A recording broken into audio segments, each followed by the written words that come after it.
vídeo. Eu estou aqui com o Marcos Ribeiro. Marcos Ribeiro é o coordenador geral aqui do Sindipetro, Amazonas. Não é isso?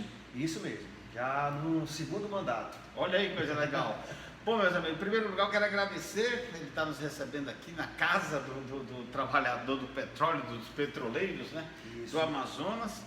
E uma coisa que eu quero já tocar contigo, a gente conversar a respeito, é a questão da contribuição sindical, que muitos chamam de imposto sindical, eu acho até meio pejorativo, né? Não sei se você concorda comigo. Mas eu quero saber o seguinte, como é que você está acompanhando essa situação que está no Supremo? Bem, para a nossa categoria, né, e para o nosso sindicato, a contribuição sindical há muito tempo, não é de agora, acho que vai fazer aí mais de 10 anos que a gente tem essa política de devolver o imposto sindical para o empregado, incrível que pareça. A gente segue uma orientação até mesmo da própria central sindical, a CUT. Então, já há muito tempo que o sindicato, quando recebia, né, quando era obrigatória essa questão de desconto, caía na conta do sindicato e o sindicato devolvia, né, a parte que condiz ao sindicato para o trabalhador, para aqueles que já são associados ao nosso sindicato, a gente já devolvia o nosso imposto sindical. Tendo em vista, né, que assim, o imposto sindical para alguns sindicatos são muito importantes, né, que são sindicatos que estão começando, né, principalmente sindicatos novos que estão surgindo, né, a gente vê realmente essa importância para poder dar vida ao sindicato. Então o imposto sindical cumpre um papel importante, mas para alguns sindicatos que já estão consolidados, né, que já tem um grande respaldo por parte da categoria, que tem um grande índice de filiação, como é o nosso caso, meramente a gente devolve, né, o imposto sindical. Por isso que quando deixou de ter a obrigatoriedade do imposto sindical, isso não nos impactou tanto, porque a gente já tinha essa política, mas a gente sabe que para alguns sindicatos, onde há um baixo índice de filiação, sindicalização, teve um impacto. Então, a gente tem essa visão. E assim, o fato de ter um alto índice de sindicalização do nosso sindicato não foi assim, não é algo dado, né? É algo conquistado. Certo. Então, se a gente tem isso, é porque o nosso sindicato faz o seu dever de casa. Então a gente dialoga com a categoria, toda semana a gente está presente dentro das bases, conversando, dialogando, tirando dúvida, ajudando onde for necessário. E o nosso sindicato, diferente assim, de outros sindicatos que eu vejo, tem um diferencial. O nosso sindicato ele não atua apenas focado na categoria, faz o seu papel focado na categoria, faz, né, a defesa dos direitos dos trabalhadores, de um acordo coletivo justo, de resolver problemas que vêm surgindo, que vêm impactando os trabalhadores. A gente faz esse nosso dever de casa. Mas além disso, nós temos uma concepção que o sindicato também cumpre o outro papel, de ajudar a sociedade, no nosso caso aqui a sociedade amazonense, se desenvolver. A gente atua também ajudando movimentos sociais, a gente trabalha junto com alguns movimentos, porque a gente compreende isso, porque o sindicato que se resume muitas vezes a categoria, desse se resumir, acaba se distanciando da questão social. E a gente passou por alguns enfrentamentos que, devido a essa conexão com movimentos sociais, né, junto com associações de moradores, essa conexão nos ajudou a impulsionar as nossas lutas. Como você falou, já que a gente vai falar sobre a privatização. E nesse processo de privatização que aconteceu, nós fizemos N campanhas e essas campanhas foi junto, né, com a sociedade. Então, isso veio dado um diferencial muito grande para a gente, né, de uma visão da importância do nosso sindicato. Né? Então, assim, se a gente fala dos sindicatos petroleiros, todo mundo sabe da nossa luta, sabe do nosso empenho, sabe que não é um sindicato, como posso falar assim, um sindicato qualquer, um sindicato que trabalha, um sindicato que demonstra essa luta. É bem ativo o sindicato. Isso mesmo. Mas eu quero saber o seguinte, com tanta atividade, vocês devolvem a contribuição sindical, como é que o sindicato funciona? Olha, como eu falei, a gente devolve o imposto sindical, por quê? Porque hoje nós temos um grande índice de sindicalizados. Então é espontâneo, existe a participação espontânea, a contribuição espontânea. É, a contribuição. O próprio empregado vê o tamanho que é o nosso sindicato, sabendo da importância do nosso sindicato, muitas vezes quando ele já entra na empresa, ele já pede a ficha de sindicalização. E os próprios trabalhadores incentivam aquele trabalhador que não é a sindicalizar, Sim. porque sabe da importância que tem o sindicato. Então, devido a esse alto índice de sindicalização, o que nós recebemos já do associado mantém a nossa estrutura. Aí quando chega naquela data que é o dia que o trabalho é destinado ao sindicato, vocês devolvem. Devolve. Aí a gente tem a relação dos associados, a gente devolve para quem é associado. Sim. Do nosso sindicato. Então, o associado, a gente tem, que é a maioria, né, na verdade. Então são vocês têm poucos, esse status, vocês têm esse orgulho de dizer que vocês são atuantes, não apenas na questão do trabalho, vocês também têm ações sociais. Isso mesmo. A gente pega a relação dos associados que teve o desconto, né, que contribuiu no imposto sindical, na contribuição sindical, e a gente devolve para o associado. Isso é aquela contribuição sindical. A mensalidade do sindicato ele mantém todo mês, normal.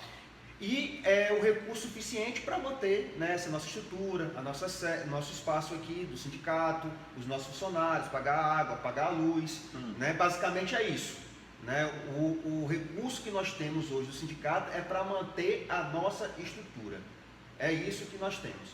E, como eu falei, né, você já falou, e com esse recurso, além de puxar as lutas da nossa categoria, a gente também contribui para o avanço da nossa sociedade. Como falei, nós temos entendimento que o nosso sindicato, o Sindicato dos Petroleiros, tendo em vista a sua importância na construção social, não pode ficar distante da sociedade amazonense. Tem que estar colado com a sociedade, com a nossa realidade. E a pandemia foi um grande exemplo disso. Na pandemia, tendo em vista a dificuldade que a gente viu da classe trabalhadora, o nosso sindicato doou toneladas de alimentos. Doamos assim, várias centenas de cestas básicas para várias comunidades aqui da nossa cidade, né, nossa capital. Fizemos não só de cesta básica, mas também de botija de gás. Nós chegamos a doar 50 botijas de gás para 3 ou 4 comunidades que estavam precisando, porque, como a gente vai falar, né, com a privatização nós tivemos o aumento exorbitante dos preços do gás de cozinha, da gasolina e do diesel. E nós sabemos que o gás de cozinha é um item necessário, essencial na casa do trabalhador. Entendi. E nós percebemos que na pandemia muitos tiveram essa dificuldade de comprar uma botija de gás, está muito cara mesmo. E a questão da privatização em si, ela influenciou alguma coisa no sindicato? Ela melhorou, dificultou? O que aconteceu durante a privatização? Olha só, durante o processo de privatização da refinaria, o nosso sindicato atuou firme para que a venda não acontecesse. Infelizmente, a venda aconteceu. Já no final do segundo tempo, a venda foi concretizada. Nosso sindicato atuou 4 anos de uma forma intensa para que essa privatização não acontecesse. Certo. Nós conversamos com várias autoridades locais, principalmente parlamentares, para se somar junto conosco nessa luta. Infelizmente não houve uma devida atenção por parte da Prefeitura de Manaus, não houve uma devida atenção pelo próprio governo do estado a respeito desse tema. Então houve sim um interesse por alguns parlamentares de aprofundar esse debate, porque quando a Petrobras, a gestão anterior da Petrobras, vale salientar isso, dentro do governo do Bolsonaro, anunciou a venda da refinaria de Manaus, isso foi um choque, não só para a nossa categoria, mas para vários movimentos sociais também. Como a gestão da Petrobras, como o governo toma um comportamento como esse, que em nossa consideração é um comportamento irresponsável, Sim. de colocar à venda a única refinaria do estado do Amazonas, a única refinaria da região norte.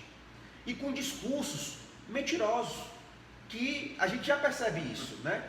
Como é que eu vou colocar à venda a única refinaria que tem da região norte, dizendo que vai gerar concorrência?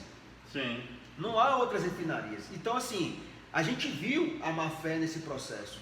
E a gente demonstrou por A mais B que com a privatização, com a venda da refinaria, quem vai pagar essa conta é o povo amazonense.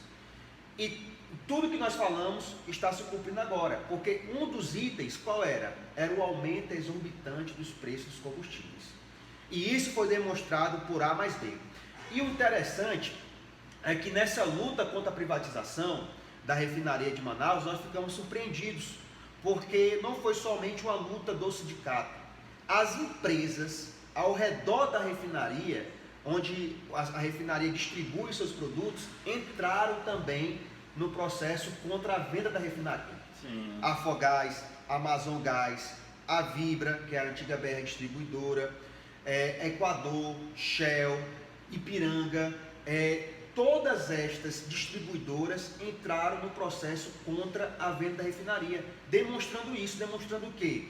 O aumento, né, que teria dos preços dos combustíveis e o monopólio privado do grupo que comprou a refinaria. E está se concretizando isso. Entendo. Então, hoje, incrível que pareça, hoje o povo amazonense, o povo da região norte, devido à privatização, à venda da refinaria de Manaus para o grupo Atem, está pagando a gasolina mais cara do país. Ei. Está pagando a botija de gás mais cara do país. Está pagando o diesel mais caro do país.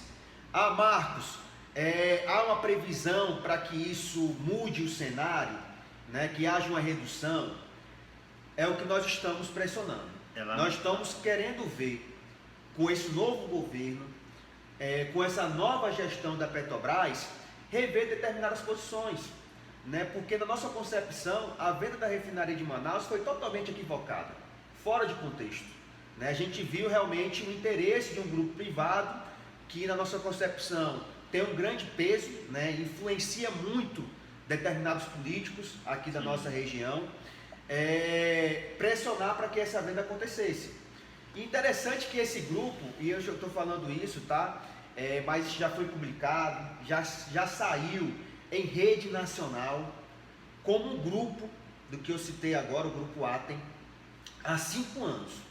Há 5 anos é o único grupo, é a única distribuidora que há 5 anos não paga os impostos PIS e COFINS dos combustíveis. Caramba! Ou seja, além de não pagar, né, os impostos federais, PIS e COFINS, imposto federal, ainda abastece a gasolina para o consumidor do preço que está, em torno de R$ 6,60. Mas esse não pagamento dessas contribuições, ela acontece por quê? Por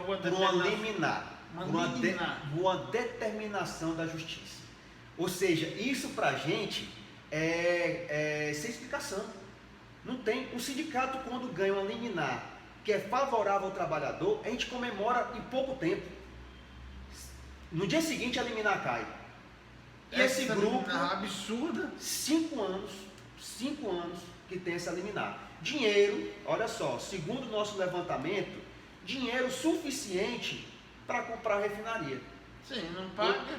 Então, ou seja, ela comprou a refinaria com o próprio dinheiro público, que ela deixou de pagar de PIS e COFINS. E essa denúncia não foi apenas do sindicato. As outras distribuidoras também fizeram a mesma denúncia, demonstrando a má fé na concorrência. Poxa, se a distribuidora A paga PIS e COFINS e vende o combustível, a distribuidora B que não paga, pode, né? Não paga PIS e COFINS, vende uma gasolina, um combustível um pouquinho mais barato do que a outra. Por quê? Porque não está pagando imposto. Então, ou seja, isso acaba gerando uma concorrência desleal. Agora, E outra, além de ferir, né, além de trazer consequência para a sociedade, porque esse dinheiro que ela está deixando de pagar de PIS e COFINS seria dinheiro suficiente para poder investir mais na educação, na saúde, na moradia, ter um retorno para a população. Ou então que resolvesse assim, olha, se eu não pago o piso que eu fiz, eu vou vender meu combustível mais barato, meu gás de cozinha mais barato, minha gasolina, meu diesel mais barato, porque eu não recolho esse imposto, né? Isso.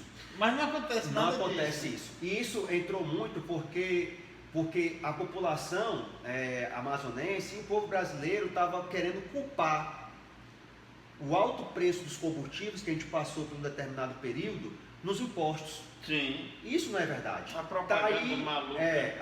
tá aí como exemplo o próprio Grupo Atem. Não tem imposto PIS e COFINS e abastece a gasolina cara. Ou seja, não é o principal responsável. A taxa do ICMS da gasolina, no caso do estado do Amazonas, não é alterada há mais de 20 anos. Então, como é que agora seria o principal responsável pelo aumento dos preços dos combustíveis? Sim. Aí a gente denunciou. A gente falou que isso é culpa das gestões anteriores da Petrobras e dos antigos governos, no caso do Temer e do Bolsonaro, que mantiveram, né, o Temer criou o PPI, né, o que é o Preço de Paridade Internacional, o Bolsonaro intensificou esse PPI, né, fazendo que o povo brasileiro comprasse a gasolina baseada no dólar. A gente não ganha em dólar, o povo brasileiro ganha em real. Não produz o combustível em dólar. No dólar. Então, agora, né, devido à mudança do novo governo e uma mudança na gestão da Petrobras, a gestão da Petrobras está revendo essa política. Então, provavelmente, a gente vai ter uma revisão do PPI. Com certeza, vai ser um preço aplicado, uma realidade ao povo brasileiro. Lembrando que o presidente Lula sempre enfatizou isso, que é necessário abrasileirar os preços dos combustíveis, e é que vai ser feito. Agora, Marcos, isso vai impactar o povo amazonense? Há uma garantia de impactar o povo amazonense? Eu não sei. Uhum. Por que, Marcos, tu não sabe? Porque a refinaria foi vendida. Hoje a Petrobras não manda em nada nos preços dos combustíveis. A gente vê, né, nos jornais nacionais, a Petrobras reduziu os preços dos combustíveis nas refinarias, diminuiu a gasolina, diminuiu o diesel, o gás de cozinha, diminuiu. Vai impactar o povo amazonense? Não sei. Porque hoje a Petrobras não influencia em nada. Pode ter uma redução? Pode. Mas a redução proporcional que a Petrobras aplicou? Com certeza não. Ninguém sabe, porque quem são os donos são eles, e eles têm um monopólio. Quem manda um é o monopólio grupo completo.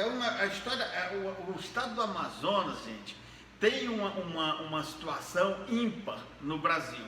É uma situação que não tem paralelo. Eu acho que talvez Salvador, a Bahia esteja passando por a Abreu, né? A refinaria também lá foi vendida. Sim. Olha só, quando a refinaria foi vendida de lá, olha que a gente está falando da região Nordeste, onde há outras refinarias. Sim. Que disseram que ia ter disputa, ia ter concorrência nos preços.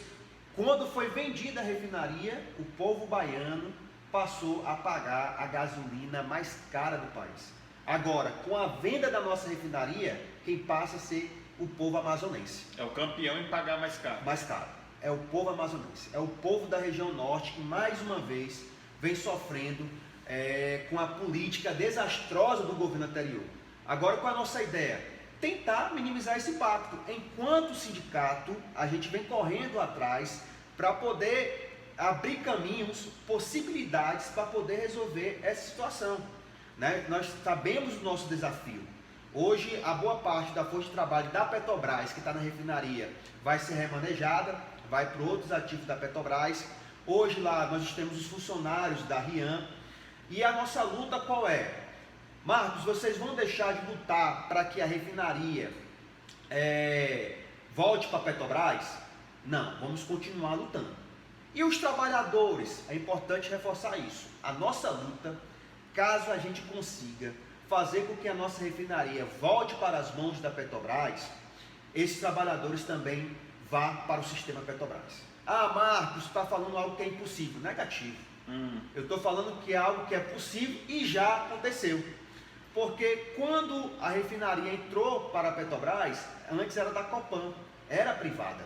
E quando a Petrobras comprou a refinaria de Manaus, a refinaria Isaac Sabá, foi junto com a mão de obra. Os trabalhadores entraram para o sistema Petrobras. E eu posso citar vários outros exemplos, as nossas próprias termoelétricas aqui do Amazonas, quando a Petrobras comprou os ativos da termoelétrica, levou a força de trabalho junto. E a mesma coisa em outros estados, como no Ceará, como na Bahia, como no Paraná, quando ela comprou a Fafem, a empresa de fertilizante, ela incorporou no sistema os trabalhadores. Por quê? Porque nós sabemos que essa mão de obra de refino, de petróleo, é uma mão de obra especializada. Sim. É uma mão de obra que tem um grande investimento para você formar e é necessário ter. Então, assim, a gente compreende isso e a nossa luta é que, além de retomar a refinaria para as mãos da Petrobras, é que os trabalhadores também incorporem junto ao sistema Petrobras. Né? Então, assim, não vai ser uma luta fácil, ou a gente consiga ver outro caminho. Não vai ter como mais comprar refinaria. Beleza, e aí, Petrobras? O que você vai fazer? Vai deixar o povo amazonense pagar a gasolina mais cara do país, ter o custo de vida mais alto, né, em relação a outros estados? E aí? Vamos ver se há a possibilidade de outro investimento. Há a possibilidade de se construir outra refinaria?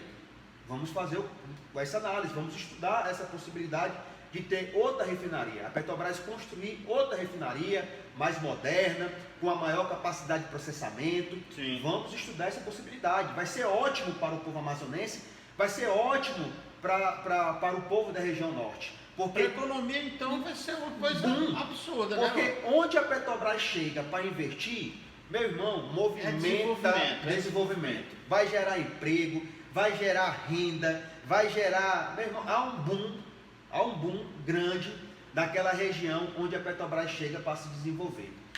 Bom, gente, já tem aí o quê? Já tem mais de 20 minutos.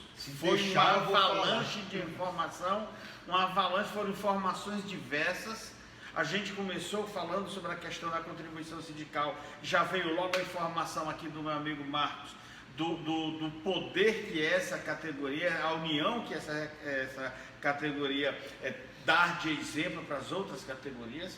É fantástico, mas a gente infelizmente tem que terminar aqui esse nosso vídeo, porque nós temos o propósito de fazer vídeos curtos, e a gente eu estava pensando em 15 minutos, a gente já está passando de 20, tá bom? E aí eu vou me comprometer com você, que nos acompanha, que nos assiste, e com o Marcos, nós vamos ter que voltar aqui, nós vamos ter que pegar um monte de assuntos aí mais interessantes, essa questão do PIS/COFINS, que a ATEM não paga isso já faz 5 anos, e nós temos aí tudo por conta de uma liminar. Essa liminar não cai, não tem ninguém olhando, quer dizer, isso não é prejuízo para a União, para o Estado? Como é que fica essa situação toda?